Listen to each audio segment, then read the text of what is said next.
also to fix the issue of inheritance. Who will inherit you? Not just the will.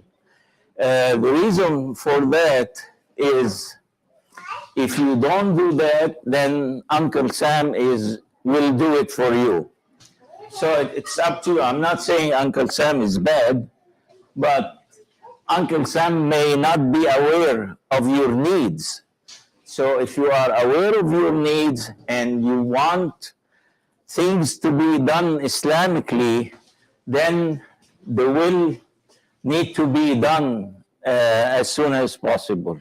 All right, let's start. Is the voice working?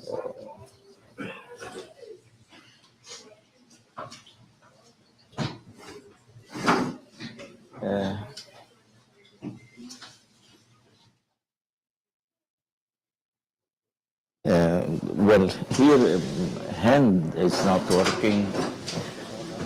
Maybe because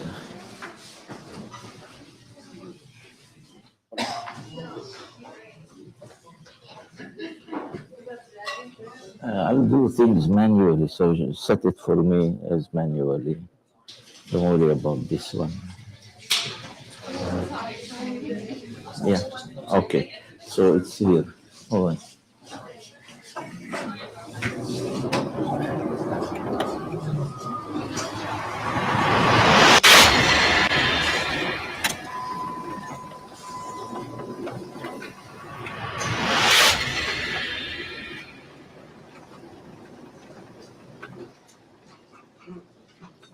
Today upon a bazaar I saw a girl with golden hair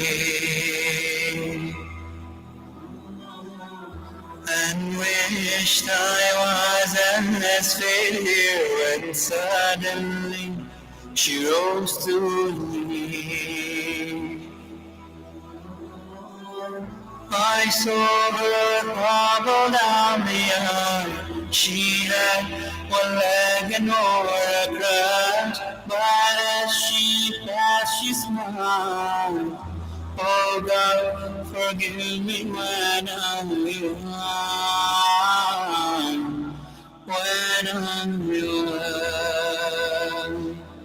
I have two legs, the world is mine.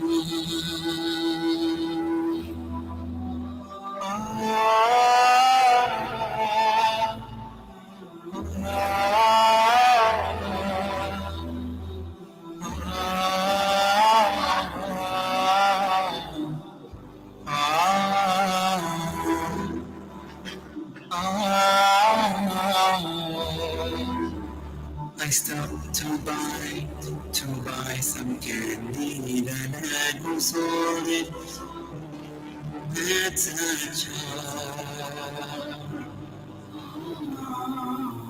I talked with him, he seemed so glad. If I were late, he'd do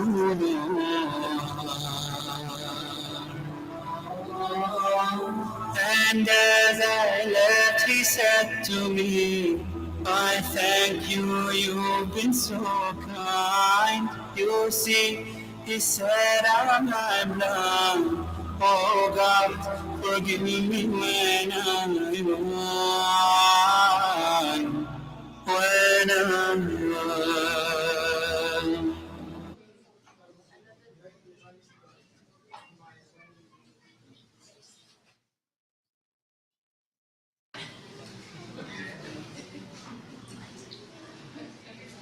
Okay, so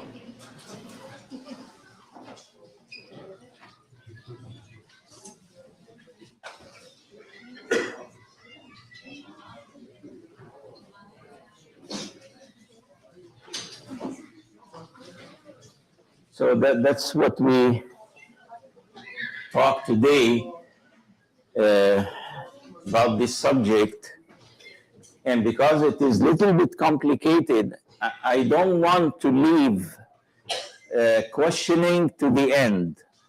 So every time I address certain points, before I move to the next, I will be asking if anyone has questions, but do not ask things that I did not talk about yet. Just ask questions of the things that you heard, nothing else. And so there are certain questions that we usually people ask. So what is an Islamic will? Who should do it? Why should I make an Islamic will? And what is the purpose of it? Can my funeral wishes be included in my will? Who will be my executors? When can I amend or revoke my Islamic will? Can my Islamic will be challenged? So these are things that usually people have in mind, and I'll try to go over all these things. Whatever I miss at the end, then you can ask me the question you want. And I start with the concept of will, from where this came from. Are there evidences from the Quran, from the Sunnah, why people are so interested to learn about this subject? So I say yes. This issue of will is mentioned in the Quran briefly, but details were given by the hadith of Rasul sallallahu alayhi wasallam. Now, for example, in the Quran, and when you go to Surah An-Nisa, and most likely things about inheritance are specifically mentioned in this surah. Ayah 11, for example, you find this part that says, مِن بَعْدِ وَصِيَّةٍ يُوصِي بِهَا أَوْ دَيْنٍ.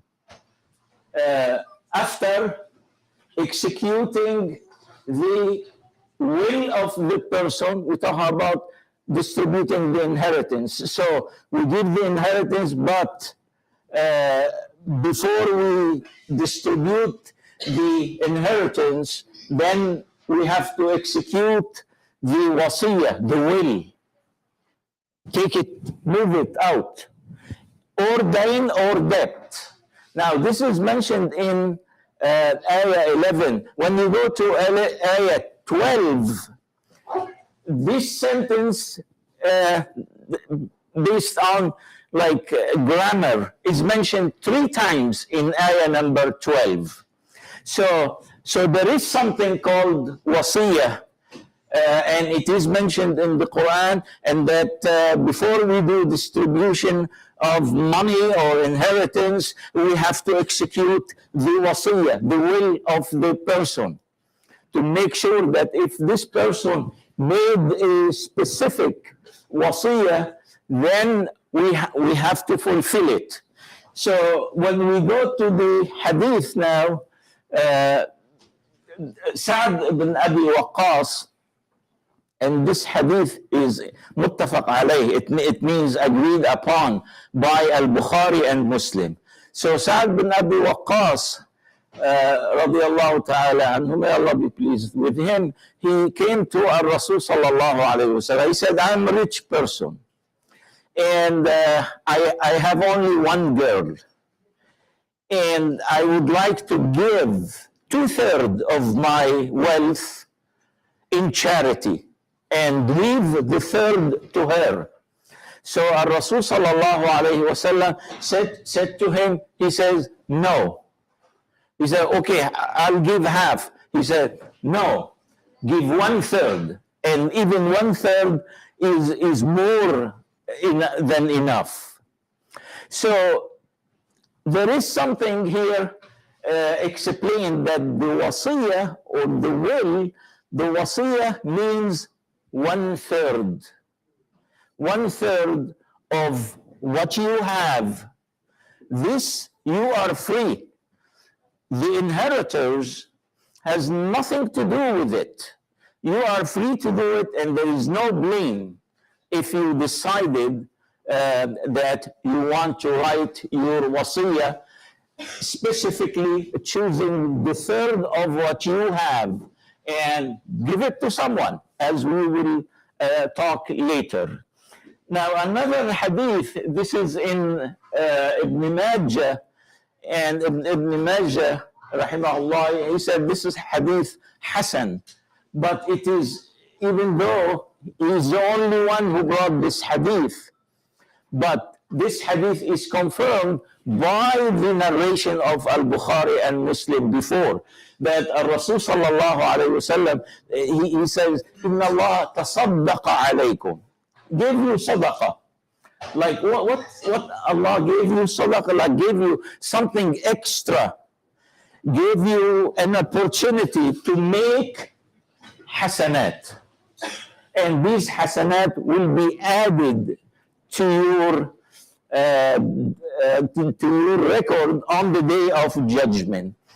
And this kind of sadaqah, that Allah gave you this opportunity, that you can specifically designate 1/3 of everything that you have, and you do whatever you want with it.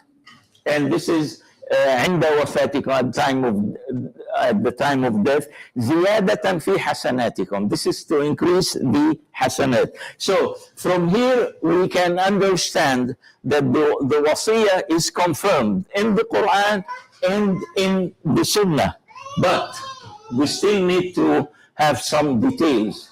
Why the wasiyah is important for American Muslim. I think I did mention in the beginning that this is a good opportunity for you to prevent any other law, whether Uncle Sam or the judicial system or anything. And Uncle Sam gave you, also confirmed this opportunity that is already confirmed by the Sharia of Islam. So you have the opportunity to do what you want.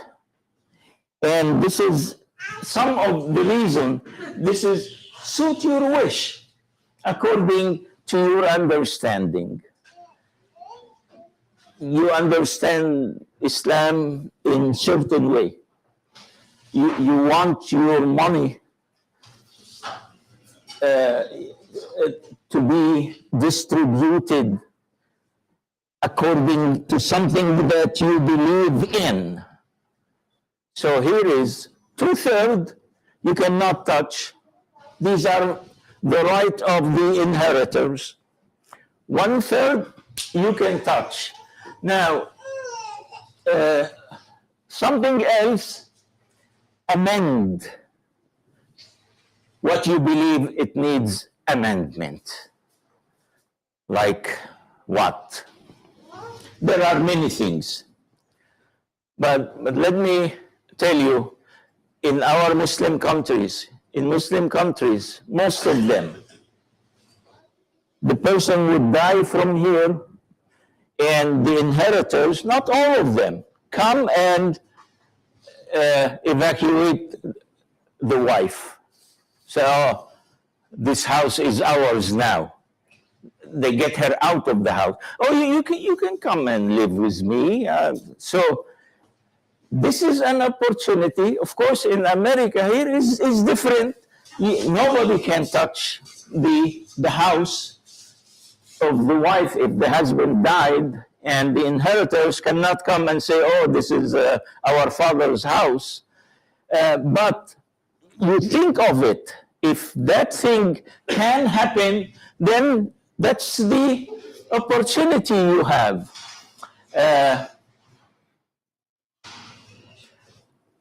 You did notice in the hadith, the man who came to our Rasul sallallahu alaihi wasallam, he said, I'm rich and I have only one daughter.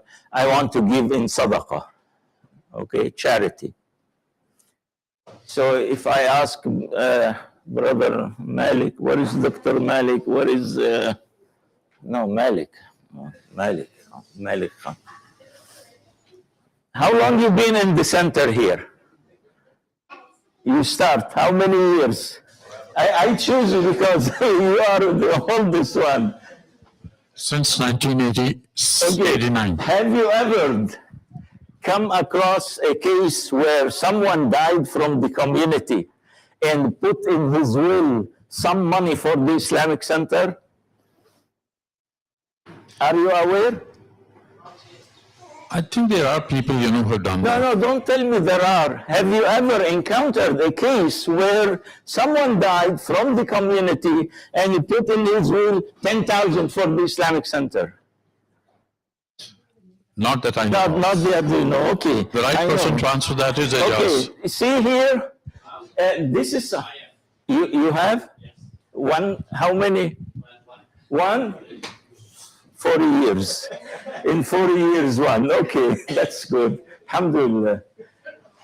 This is an opportunity also for you to sit down and think of something charitable. This man came, he said, I want to give 2/3 of the money. And he said, no, that's too much. So give 1/3 in charity. So charity is something very important that when you write your will is, let me say, you have something in mind. I'm not saying give the third. All right, let's say 1/3 of the third. And you still have 2/3 of the third. You have someone in the family who will inherit, but they have more need than the others. I know that there is a hadith that you cannot put wasiyah to someone who will inherit you, but that's not the case. In Egypt, they do recognize it. If there is a need for it, then you can do it. Now, some complain. What is that? The boy has double the share of the girl. And they are like, confused. What is that? Well, we don't know. There are many things in our deen. In the Quran, you find this ayah, وَاللَّهُ يَعْلَمُ وَأَنْتُمْ لَا تَعْلَمُونَ. Allah knows and you don't know. So we don't know, but there is a wisdom in it. We may understand it, we may not. But if you believe that this is not fair, that thing to be done to your children, that the boy is going to take double, especially today, the boys do not care about helping their sister. So, okay, use your wasiyah to give something extra if you believe that you want to give your children equal share. If you believe that strongly, then use the wasiyah to designate that. And so there are many things that you can think of to decide your wasiyah. So before I move here, there is, okay. That's why Rasul sallallahu alayhi wa sallam, he emphasized in this hadith that's muttafaq alayhi, means Bukhari and Muslim agreed on it. So he said, if you have something in mind you want to write in your wasiyah, then you should not sleep 2 nights before doing it. Okay?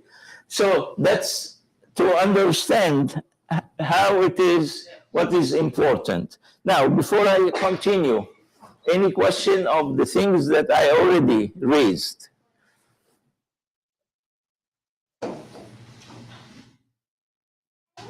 Okay, that's fine.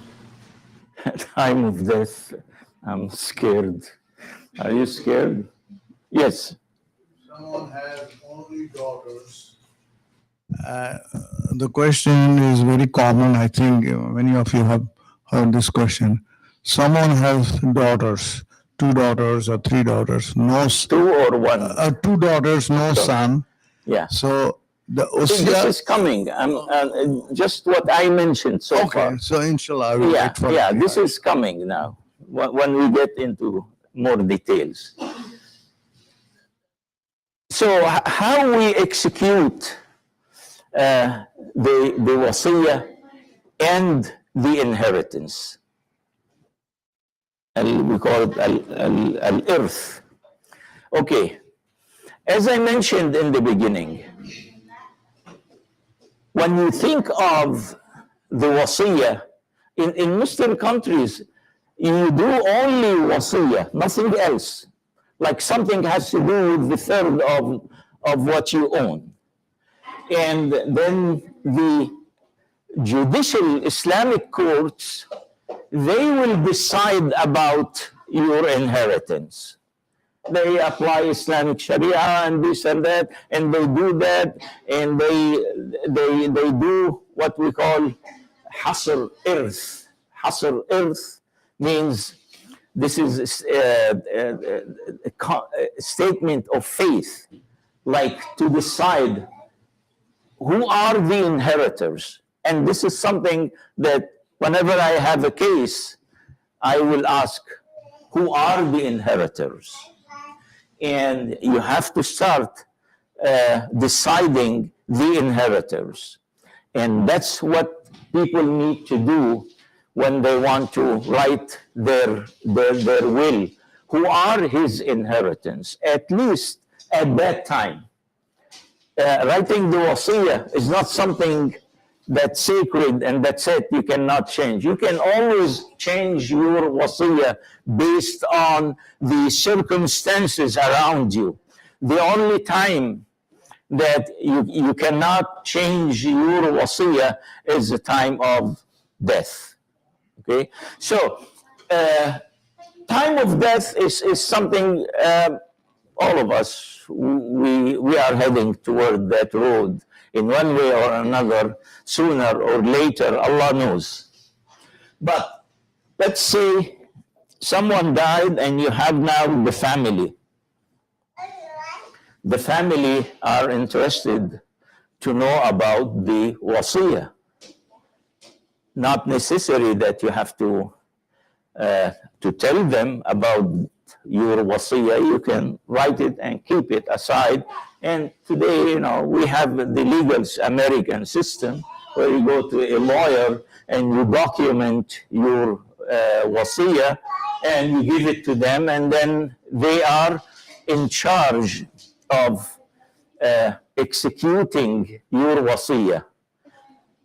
If you want the lawyer to execute, then the lawyer will do that. If you want someone else, then you have to be specific and you have to let that person know that he is the executor without knowing details. If you don't want to give details, you don't give details. And what do we do at the time of death? The first thing, I think, funeral expenses.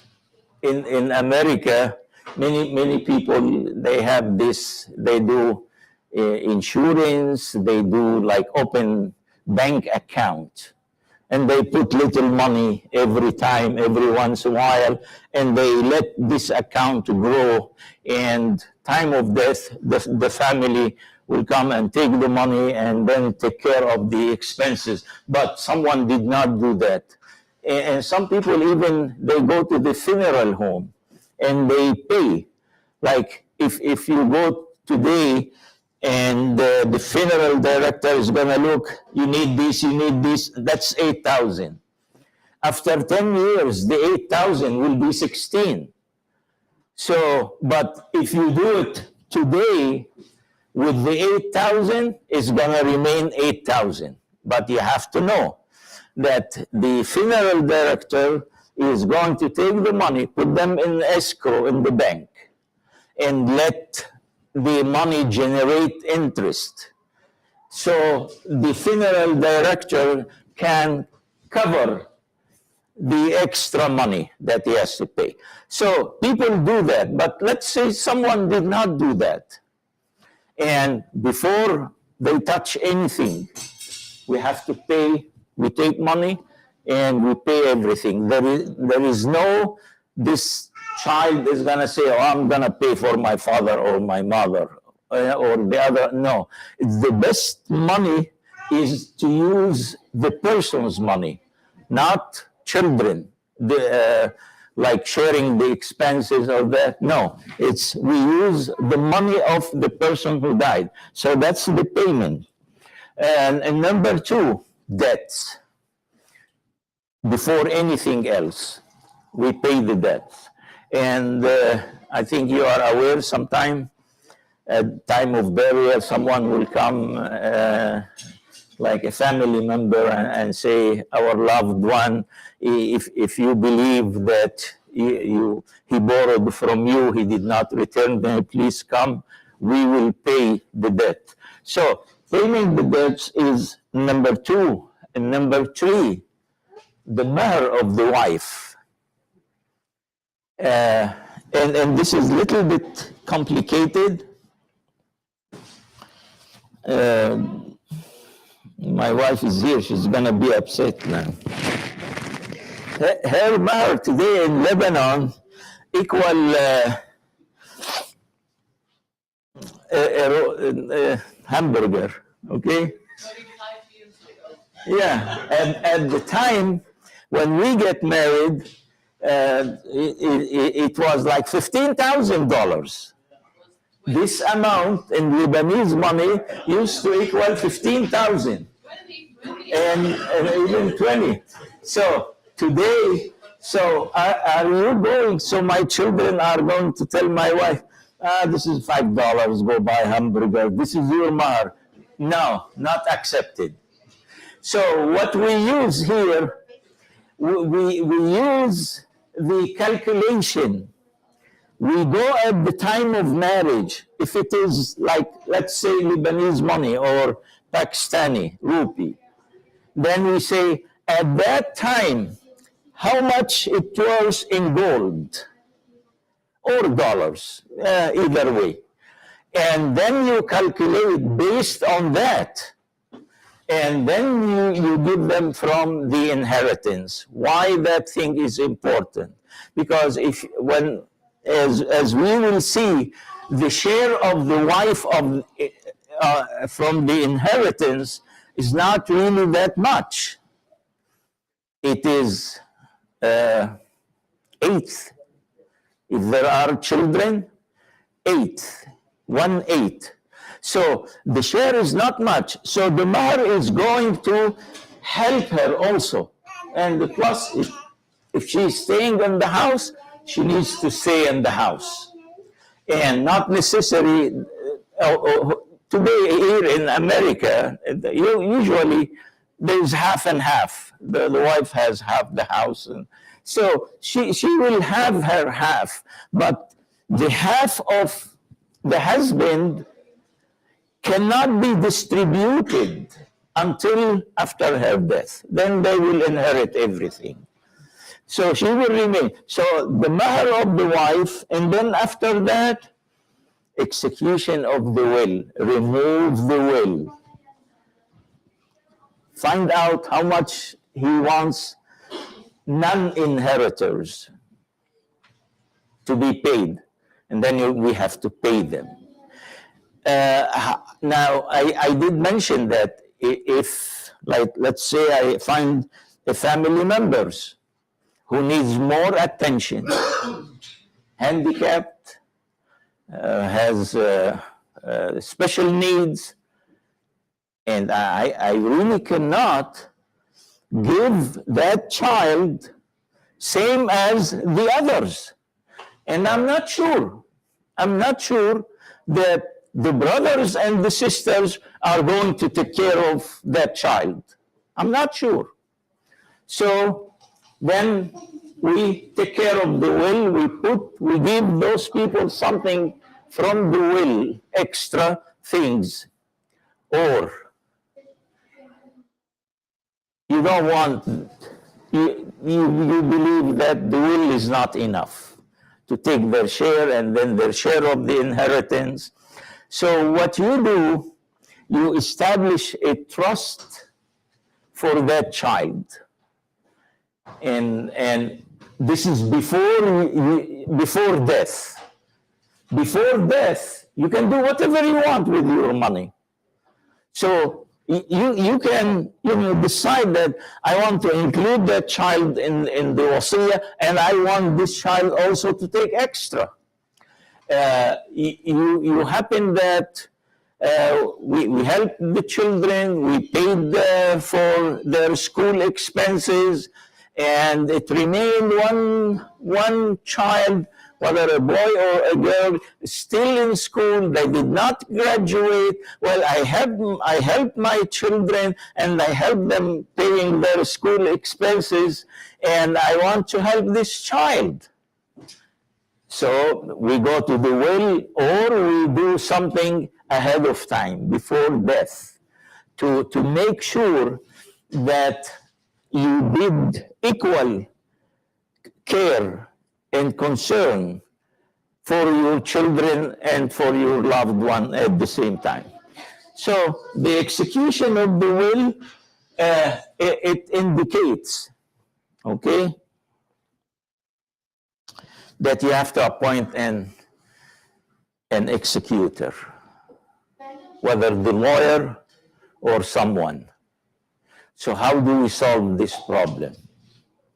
Most of the people who come to me and they are asking my advice for the will, I tell them that you may need to do 3 wills, 3 wasiyah, not just one.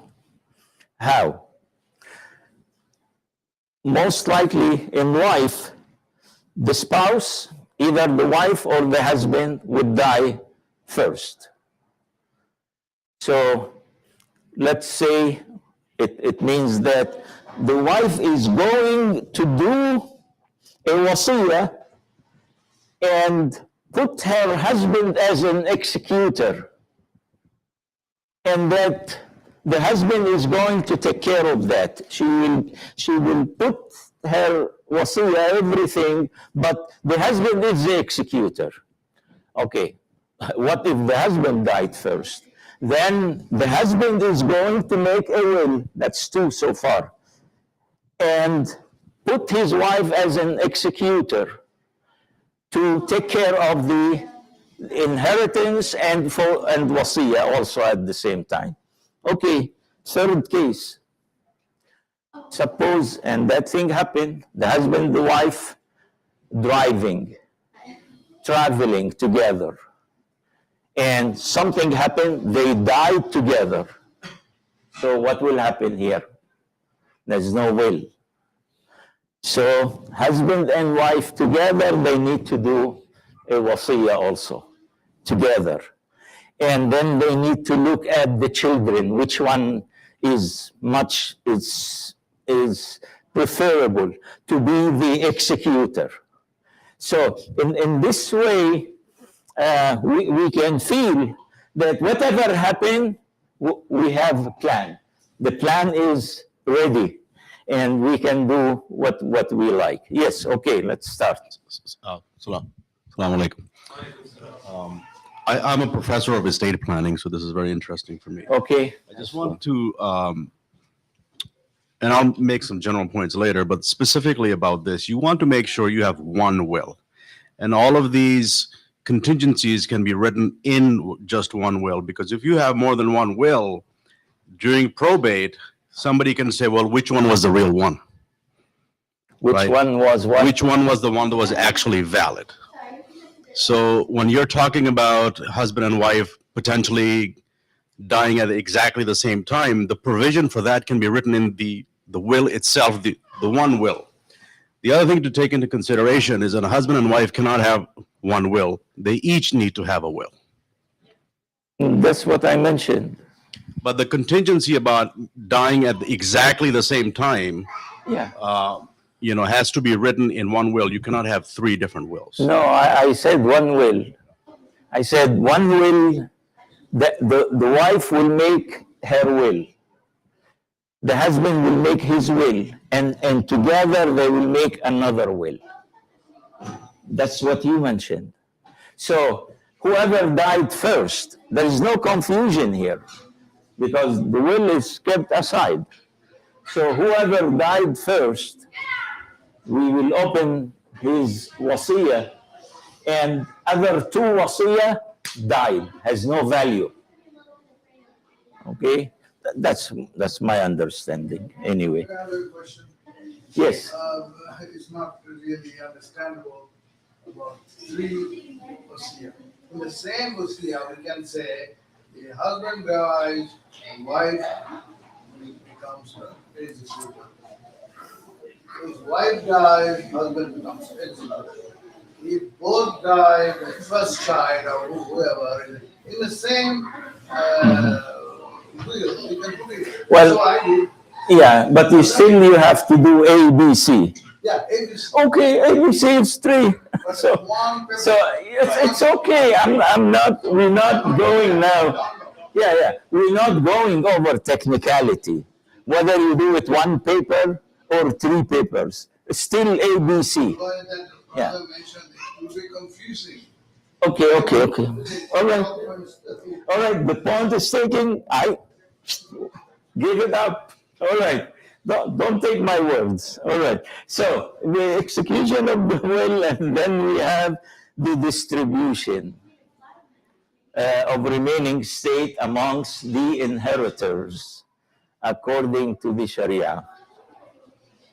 And here now we have to check the Quran and see how do we do that. And if someone died has 100,000s, and then I'm gonna put the ayah in front of me, then give this one 6, give this one 1/3, this one half. How do I do it? So there is a way. That's the ayah of Surah An-Nisa. It's chapter number 4.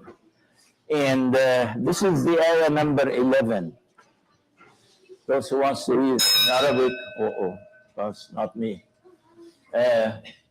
This is the ayah number 11. Those who wants to read it in Arabic, they can read it. I'm going to move now to the meaning.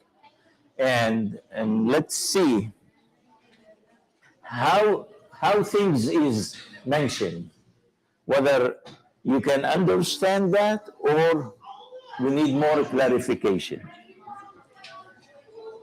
Regard to your children, the male, a portion equal to that of 2 females, okay? These are the rules. But there is no specific amount. It's just said, that's what you have to do. All right. But there are others, you find that their share is fixed, okay? To the male portion of that, if only daughters, that's your question now. If only daughters, 2 or more, so someone died and has only 2 or 3 or 4 or 5, it doesn't matter, okay? Their share is 2/3. So you give 2/3 to the daughters. And what do you have left? You have 1/3.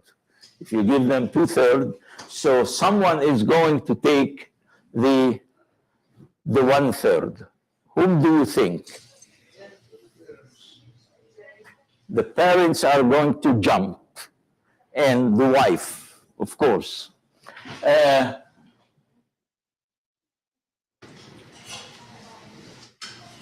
Their share is 2/3 of the inheritance if only one has only one daughter.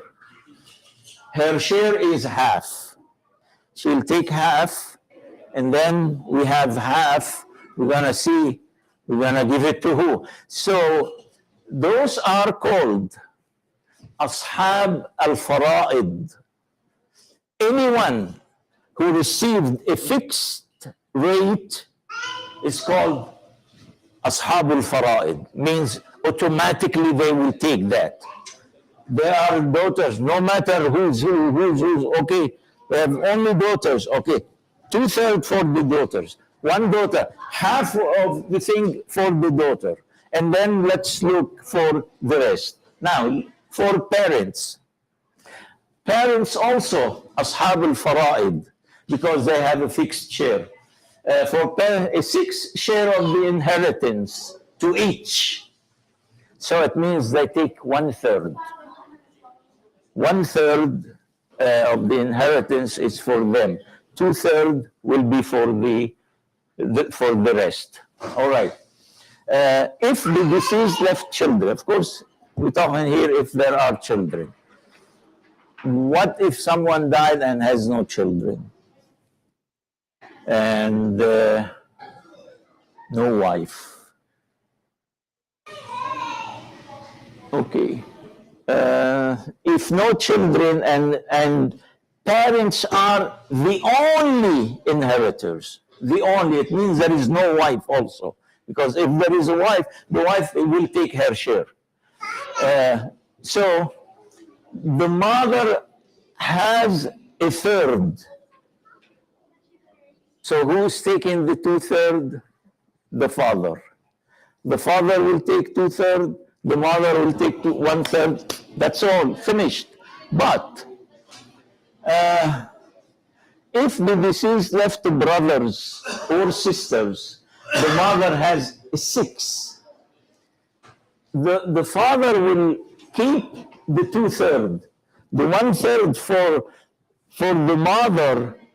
Now the brothers are going to take half of it. That's according to the ayah. After the payment of legacies and debts. A legacy is the wasiyah here, means here. Now, the end of the ayah is very important. آباؤكم وأبناؤكم لا تدرون أيهم أقرب لكم نفعا. So what you see here, that no,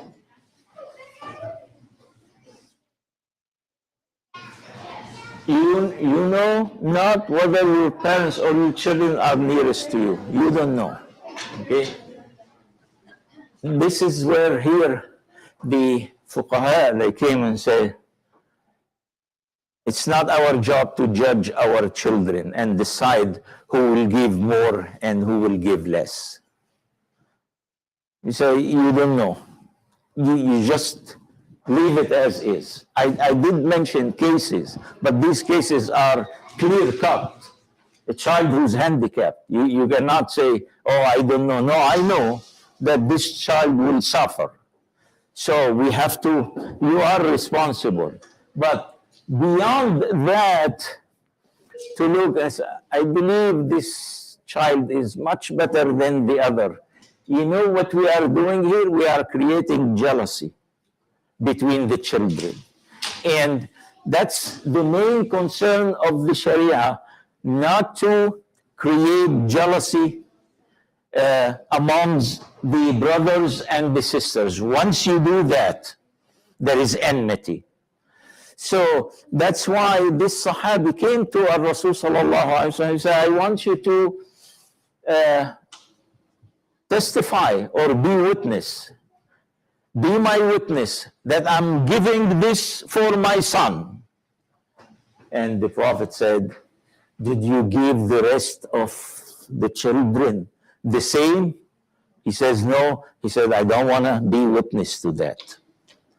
So Rasul sallallahu alaihi wasallam discouraged us of showing favors to one child over the other, because you may be right, but remember, that thing can create jealousy among the children, and then you go to the Qabil and Habil, the 2 brothers of Adam, those 2 sons, where one of them killed the other because of issue of jealousy. Now, Of course, you will tell me, I don't understand anything of that. So we need to make it simple.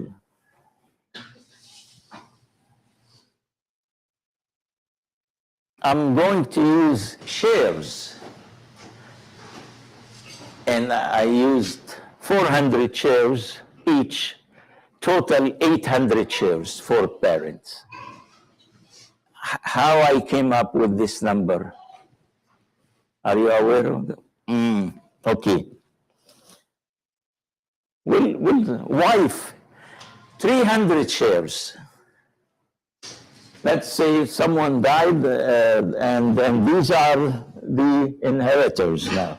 This is what we call simple. This is a basic distribution. One daughter, 1,200 shares. You remember what I said? That the daughter will take half. So if she's taking 1,200 shares, then it means the inheritance, how many shares? 2,400. So instead of saying, I have $100,000 in the bank and I want to distribute it, you will be so very complicated. But instead of numbers, so when people, when they come asking my advice, I said, do not bring me numbers like how much money you have. All what I know that I need to know cash. How do you distribute your cash? How we distribute your IRA or whatever this, and Bitcoin, and house, and land. Each category is different. You cannot mix them. So you have to put all the things that you really own, and they are different. So we put them together. Each one equal to 2,400 shares. Why 2,400 shares? Because 2,400 accept division of half, the third, the quarter, the eighth, the sixth. If you put all these, you find that a common number can be used instead. So I would say 2,400 shares of my cash. Okay. There is a house, rental house. All right. 2,400 shares of the house. So now I'm going to distribute. So I will say, parents, if both of them are alive, okay, they have 800 shares. And the wife, 300 shares. Now, I have only one daughter, no children, only one daughter. So I will give them 1,200 shares. Let's say I have one daughter, two daughters plus. So 1,600 shares distributed equally. And mix of sons and daughters take the rest. Okay? So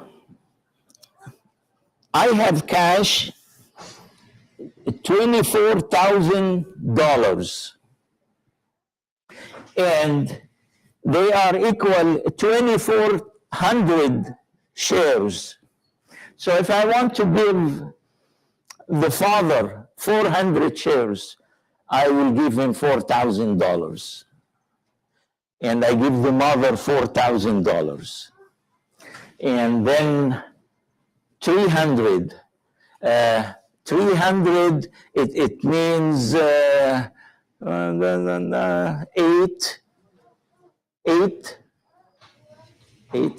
What is the 800? So 300 shares, each share equal $10. So $3,000. So in this way, I am able to decide the shares and I leave the rest because I am alive now. I put my will, my wasiya, and I said, at that time I have 50,000. But when I die, it could be 20,000, it could be 100,000. So we use the term, the share term, to indicate how much each one will take. Let's say a house. Okay, the house. Same thing, 400 share. And then when we sell the house, we make division on 2,400 and decide the price of the share. And once we decide the price of the share, then just make this division and calculation. Yes. First 3,000 don't add up to 2,400. They should add up to 24. If you know, from the beginning, I told you, it's a very complicated, all right? So if you want, I can do it penny and cents. Yes, I'll be glad to do it. And I'll show you at the end that every penny was distributed accordingly. But, you know, you do not expect to be an expert now. It took me 10 years to study ilm al-wiratha and the inheritance. So do not, but, you know, take what you need now, okay? And decide what you want to do. And if you can do the basic, it's fine. If not, then you have to use professional help. I'm not advertising for myself, so keep in mind that. But if it is complicated, I give you today what is enough for you to do simple thing. But if it is complicated, then you do need. I mean, people today, they use lawyers. But you go to the lawyer is going to tell you, what do you want? So you need to be ready. You need to have information for the lawyer. So the lawyer is the one who will do the setup for you, not you. But you need to give him information that I have this, I decided to give this, and so on. All right. I am here to stop because if we need more time later, it's fine with me. We can talk, but there's nothing really to continue except questions and answers. If you have a question and answer, I'll be glad to respond.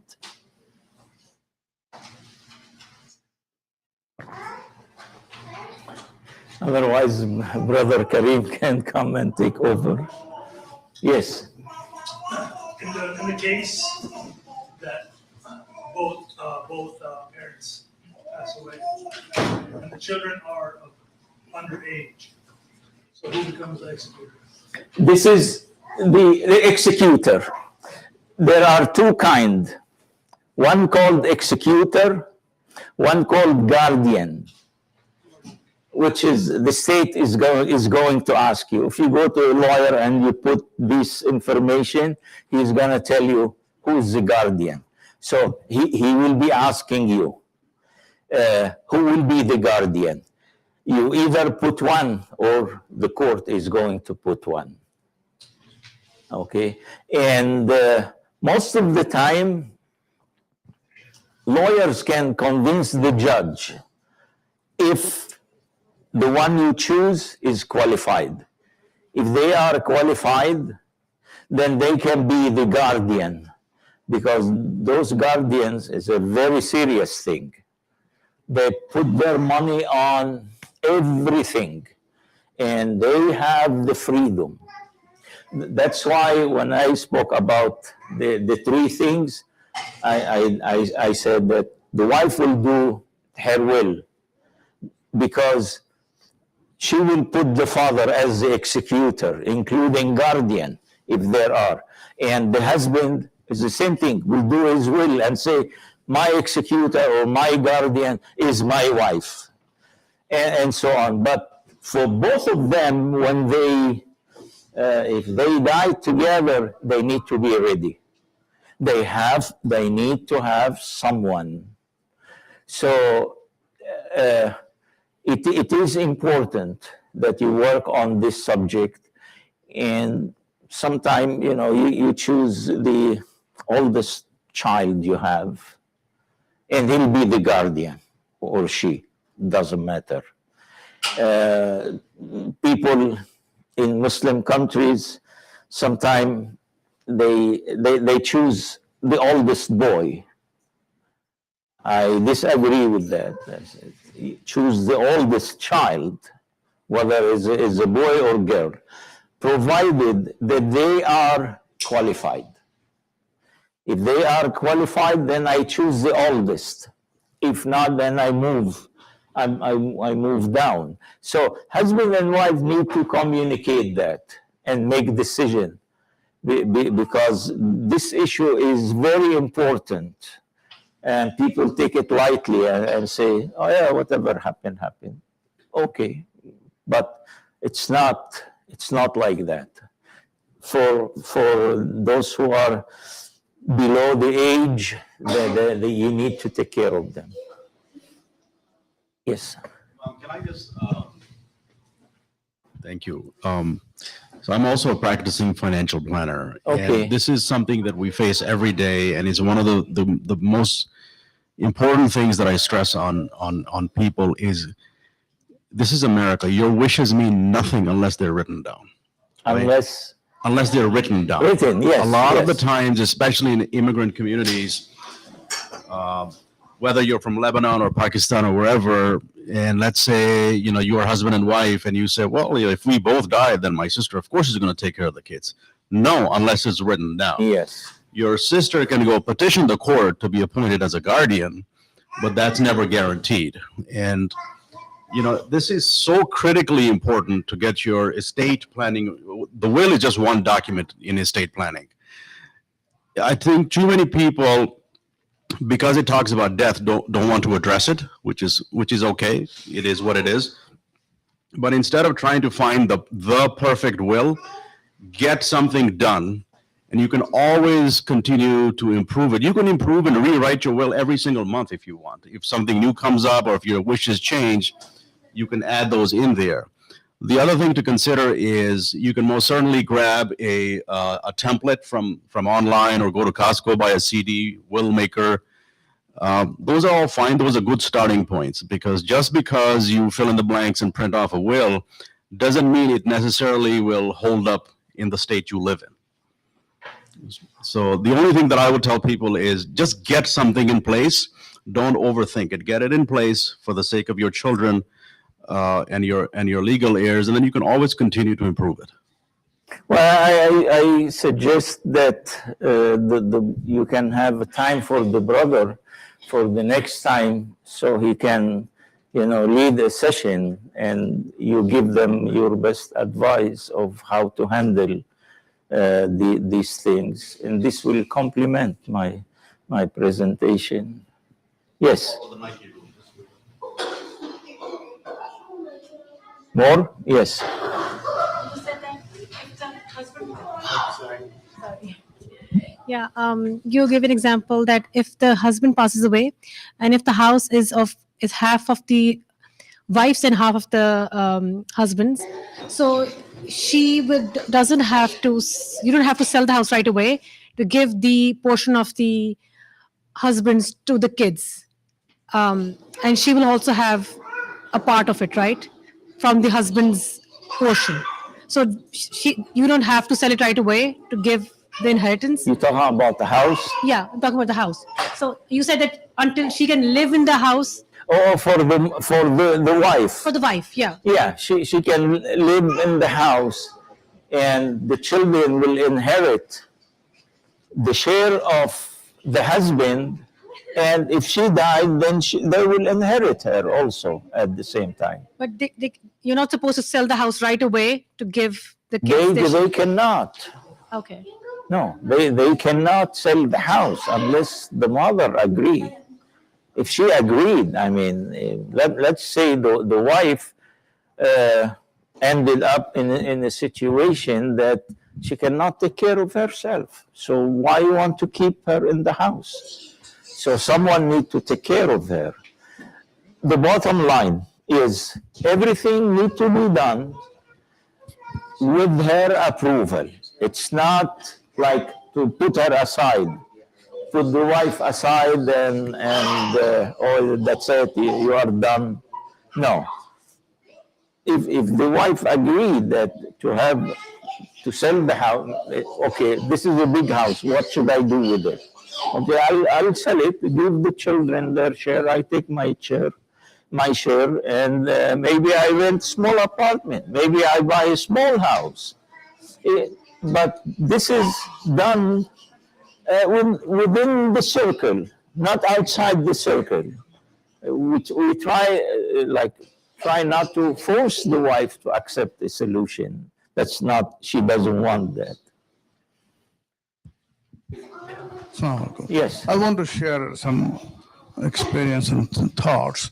I know the will and estate planning is very important, no doubt about it. And at one point, you have to actually seek professional help. It's a very complicated subject. But other than that, there's another aspect that our community brothers, sisters have not taken care of or maybe ignored it. It happened just a few days ago in my town, Austin, Texas. A brother had a stroke and he went to the hospital for 6 months, maybe more than 6 months. 9 months. 9 months. He was in Dubai hospital for a few months. Then he came here senseless. Nothing. He could not even move his finger. He has not left any information about his bank account, password of the account, nothing. He has grown-up children, wife. Nobody knows where is his money. And he passed away 2 days ago. SubhanAllah. Yeah. And this is very common, I can tell you. Yeah. Some of our community brothers, I would not mention any country or anything. They think sharing bank information with your wife is something non-Islamic. Yes. Right? It has happened. So they don't share. And situation like this, and how his children are not well placed. They do some minor jobs. How they're going to maintain, that is the concern of the community. Alhamdulillah, we have a very rich community. We are helping the family. But it cannot go forever. Something has to be done. But we are at loss how to recover his bank account. Yeah. So I will appreciate you all think about this. This is very important. Yeah, let your family know all your details. Yeah, unfortunately, there are many things that community need to discuss amongst themselves. Yeah, there was a case where brother died in Syria and he had nobody here, but he had account and everything. And those people fly here and my husband didn't do anything. So they have to make special paper for him and end it here, and they are poor, they didn't come here. So you remember that? Yeah. But that case, the Syrian brother. Yeah. Yeah. We barely. Everything is gone in the bank. The bank took everything. All right, I think Brother Karim. Yeah, it's no, you. awesome. Thank you so much. Thank you, everybody, for attending and for bringing amazing food and really great questions. I think very obviously this is a topic that probably should recur. And as one of the brothers mentioned, people tend to avoid it. So, that Nike rule of just of just get your will done is required because legally living here in the U.S., it won't matter to the court system what the shares are that are written in the Quran that are mandated upon us. So we have to probably take it that it's mandated upon us to make sure that that is cemented, so that we can do our duties as Muslims. All right. Jazakallah khair. Thank you so much. Have a wonderful evening. And thank you, Brother Ijaz, also for doing the setup.